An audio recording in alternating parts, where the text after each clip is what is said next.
तुम्बा नाम का गांव था। उस गांव में एक बुढ़िया अपने पोते के साथ रहती थी। उनका घर एक सुनसान जगह पर था।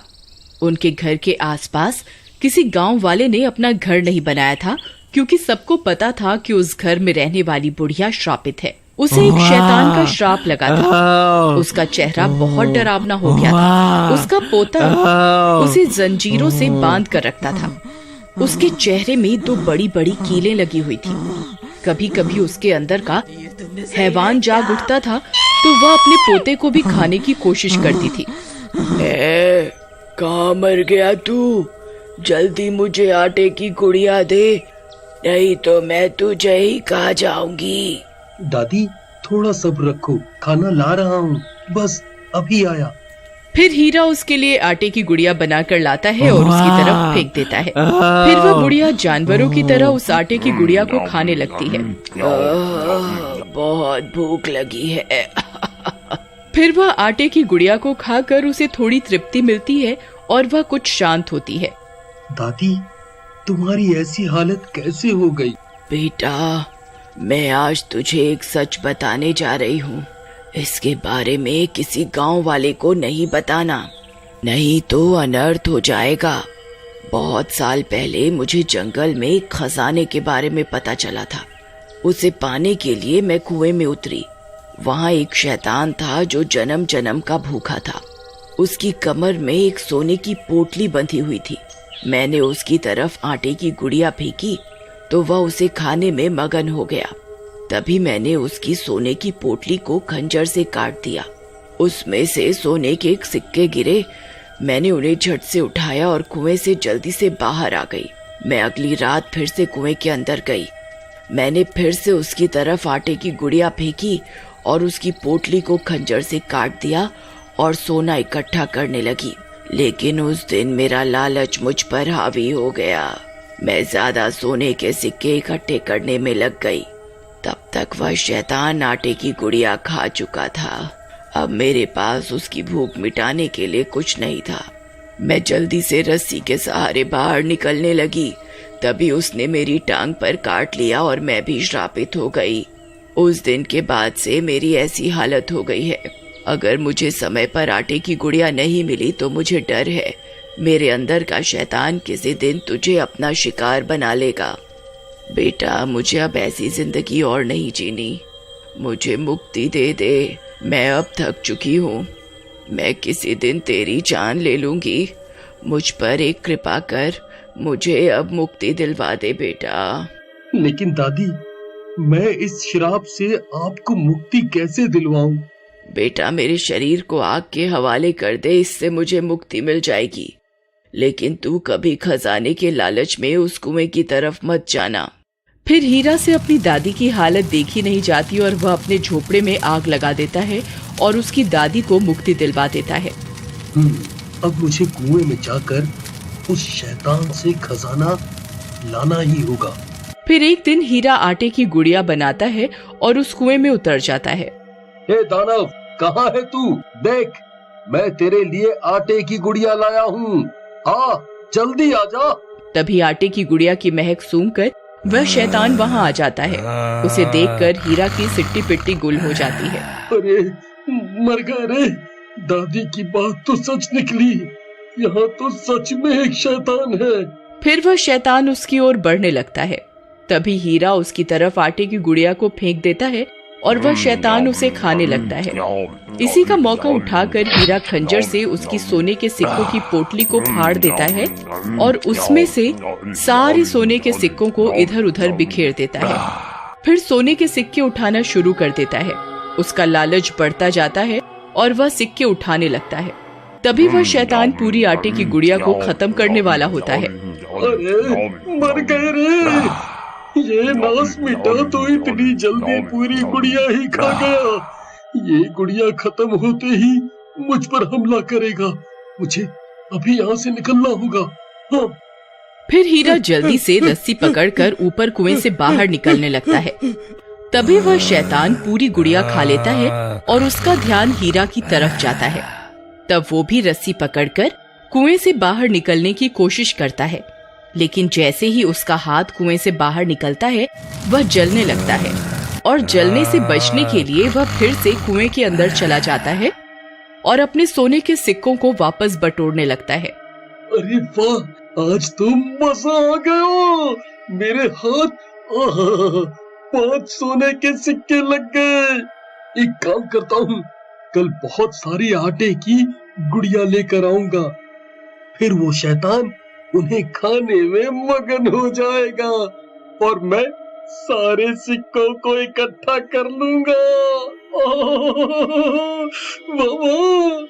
फिर इतना सोचकर हीरा आटे की गुड़िया बनाना शुरू कर देता है और 5 आटे की गुड़िया तैयार कर लेता है। मेरी तरकीब जरूर काम करेगी। फिर वह रात होने का इंतजार करता है। कुछ ही देर में रात हो जाती है और वह सारे आटे की गुड़िया एक पोटली में डालता है और कुएं में उतर जाता है। शैतान, कहाँ है तू? देख, तेरे लिए बहुत सारा खाना लाया हूँ। तभी सामने से 5 शैतान आ जाते हैं। हीरा उन 5 को देखकर दंग रह जाता है। अरे मर गए रे, दादी ने तो एक ही शैतान के बारे में बताया था। ये 5 कहाँ से आ गए? अब मैं क्या करूं? कहीं मैंने कोई गलती तो नहीं कर दी? मैं रोज एक गुड़िया लाता था तो एक ही शैतान आता था। हे भगवान, ये मैंने क्या गलती कर दी? इसके बारे में तो मैंने सोचा ही नहीं। अब क्या करूं? तभी वहाँ 5 शैतान आ जाते हैं और वे भूख के मारे तड़प रहे होते हैं। एक काम करता हूँ, इन 5 को एक एक गुड़िया खाने को दे देता हूँ। इससे मुझे यहाँ से भागने का वक्त मिल जाएगा। हाँ। फिर हीरा एक आटे की गुड़िया एक शैतान की ओर फेंकता है तो 5 शैतान उस गुड़िया के ऊपर टूट पड़ते हैं। कोई उसकी टांग खा जाता है तो कोई उसका सिर, और पलक झपकते वो 5 मिलकर उस गुड़िया को खा जाते हैं। अरे मर गए रे, इन 5 ने मिलकर एक झटके में गुड़िया हजम कर ली। अब क्या करूं? यहाँ से कैसे निकलूं?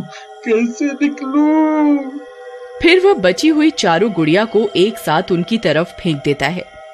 5 में से 4 शैतानों को एक एक गुड़िया मिल जाती है। वह 4 उन्हें खाने में मगन हो जाते हैं, लेकिन एक शैतान अभी भी भूखा होता है और हीरा की तरफ देख रहा होता है। अरे मर गया रे, इस नास मिटे के हिस्से में तो कुछ आया ही नहीं। अरे भागो रे। फिर जैसे ही हीरा रस्सी पकड़कर ऊपर से निकलने की कोशिश करता है, वो 5वां शैतान उसकी टांग पकड़ लेता है और उसकी टांग पर काट खाता है। अरे कब्बा, छोड़ मेरी टांग। अरे ये तूने क्या कर दिया कब्बा? फिर हीरा किसी तरह कुएं से बाहर निकलता है। अरे बहुत दर्द हो रहा है रे। हाय, अब मैं क्या करूं? कहीं वो दादी वाला श्राप मुझे भी तो नहीं लग जाएगा? कोई है?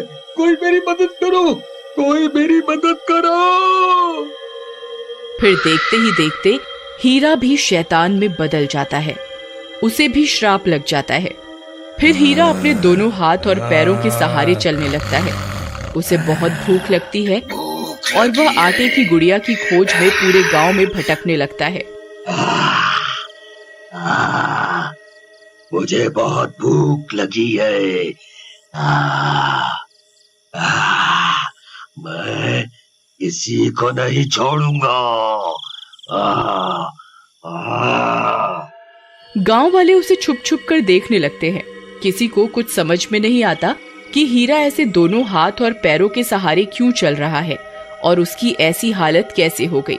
फिर हीरा पूरी रात गांव में भटकता भटकता जंगल की तरफ निकल जाता है। उसके वहां से जाते ही गांव वाले अपने घरों से बाहर निकल कर आ जाते हैं। अरे भाई, ये हीरा को क्या हो गया? ये तो बिल्कुल जानवर जैसा बन गया है। भाई, मुझे तो लगता है इसे इसकी दादी ने काट खाया है, तभी ये भी श्रापित हो गया है। फिर सभी गांव वाले हीरा के घर की ओर दौड़ पड़ते हैं। जब वे वहां पहुंचते हैं तो दंग रह जाते हैं। वह घर पूरी तरह से जला हुआ होता है। वहां उन्हें उस बुढ़िया का कंकाल भी मिलता है। उन्हें कुछ समझ में नहीं आता कि आखिर क्या हो रहा है। फिर रात होने पर उन गांव वालों को हीरा के तड़पने की आवाजें जंगल से आती हुई सुनाई देती हैं। मैं किसी को नहीं छोड़ूंगा, मुझे आटे की गुड़िया दो।